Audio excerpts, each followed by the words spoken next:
Well, Newcastle United's game at Aston Villa was obviously postponed last week, but now we move on and we take on West Brom in what is a huge game for Newcastle this weekend, but probably more so for West Brom. Let's review the game. This is the Toon Review.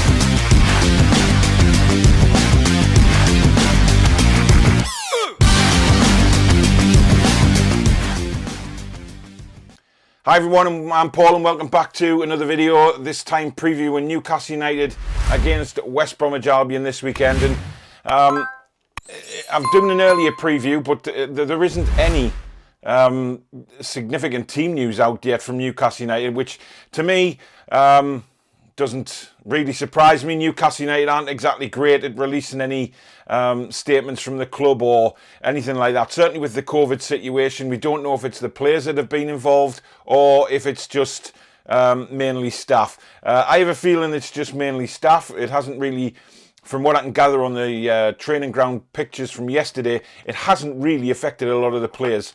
But fingers crossed we're able to put a strong side out.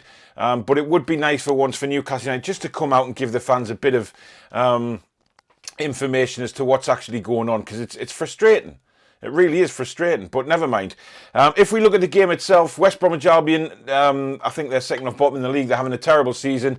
They've just been thumped 5-1 by Crystal Palace at home. Yes, they were down to 10 men with Pereira getting sent off. But for me, we have got to go on the front foot for this game. This is one game where we really should be on the front foot and not let West Brom dictate any part of the game. Absolutely any part of the game. We need to be on our real A game from the word go. And there'll be no excuse. Absolutely no excuse if we do not go on the front foot against West Brom. We have the team to do it.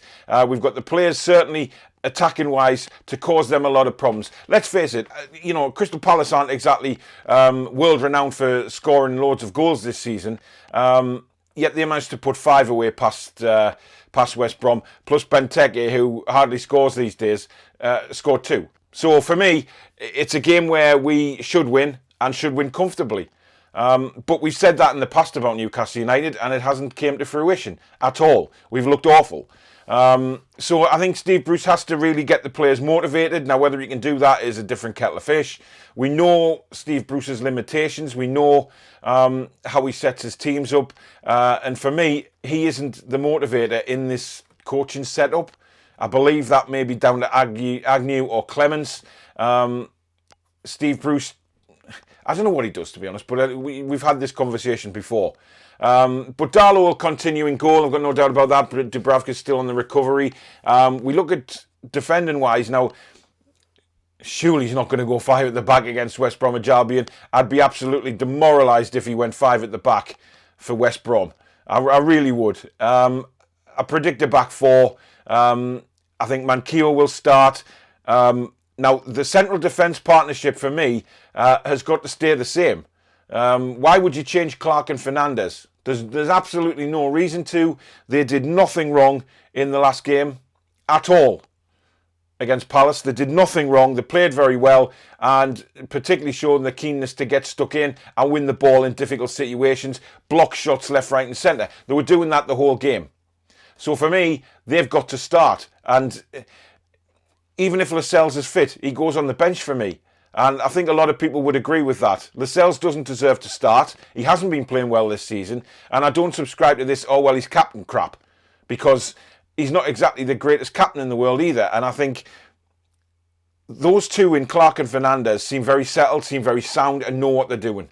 And it would be a travesty if one of those was to be dropped. But then again, Steve Bruce has his favourites. We know he's got his favourites and he will continue to have his favourites moving forward. That's not going to change.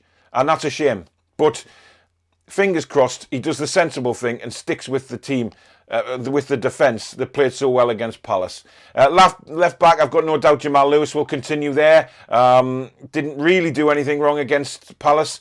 Again, I think going forward he looks decent. I think defending-wise he just needs to improve slightly, and I think that will come. Whether it will come under the guidance of Steve Bruce is a very, very different kettle of fish. But I think it will come in time, and we'll see the best of Jamal Lewis as time goes on. But he certainly needs to improve his defensive capabilities more than anything else. Now, if we look at the midfield, for me, I'd probably go with, this is again providing who's fit and who's not. But I'd like to see probably Hayden in there with Shelvey. I know Longstaff he didn't do anything wrong against Crystal Palace. He had quite a decent game actually. But I would rather see, I think Hayden and Shelvey for this game in particular, where Hayden can sit back, Shelvey can move forward and play those through passes that we need. So yeah, I'd go with those two in midfield.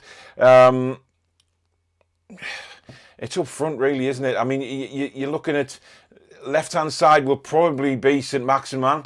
Hopefully he's fit and firing on all cylinders. He hasn't been good for a while now. He really needs to improve. He's been pretty much dreadful the last few weeks, and I know there's a lot of ASM fans out there sticking up for him. I'm not having a go here. I don't think, it's fact. He hasn't been good for quite a while now and needs to improve. Stop going down as much and rolling around. Get up, make the easy passes, but also, let's see those dynamic runs again. Let's hurt defenders, especially West Bromwich Albion. Right-hand side, dear me, who will he go with? Miggy hasn't been great, but I'd stick with Miggy. I think I know it's not his position, okay? Now, either he goes with Miggy on the right, or he goes with Miggy in the number 10 and puts Joe Linton on the right. Or maybe puts St Maximin on the right, Joe Linton on the left. Who knows with Steve Bruce? We don't know how he's going to line up. But maybe Almiron there, Joe Linton number 10 and Wilson up front. Because I think Joe Linton, as I said in the last video, I think he looks a different player. He looks a completely different player with Wilson alongside him. And I think it really gives him the belief that he can do something. And I think they combine really well. So yeah, that's probably the team I'd go with. And just to see if we can hurt Palace. Obviously, maybe Fraser's back on the bench on Saturday. A few others coming back from injury as well. But I think the back four needs to stay the same from the Palace game. I think they worked hard. They defended really well. Kept a clean sheet. You can't do much more than keep a clean sheet. And that allowed, obviously, us to get the winning goals in the last few minutes of the game. So it's a massive game, but it's a massive game for West Brom. They're struggling, really struggling. And it's how they bounce back from a 5-1 home loss. I can't see them getting anything at St James's Park. I think Newcastle will go on the front foot, and I think we'll score a few goals. I think Callum Wilson will be rubbing his hands at the upcoming match, thinking, right, this is a big opportunity for me to bag a few more and really make that claim for an England place. But we'll see in due course.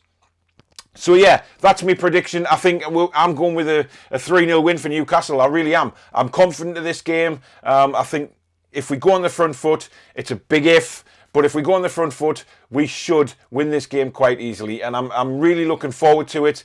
Hopefully a few goals. Callum Wilson getting on the score sheet. Maybe Joe Linton again.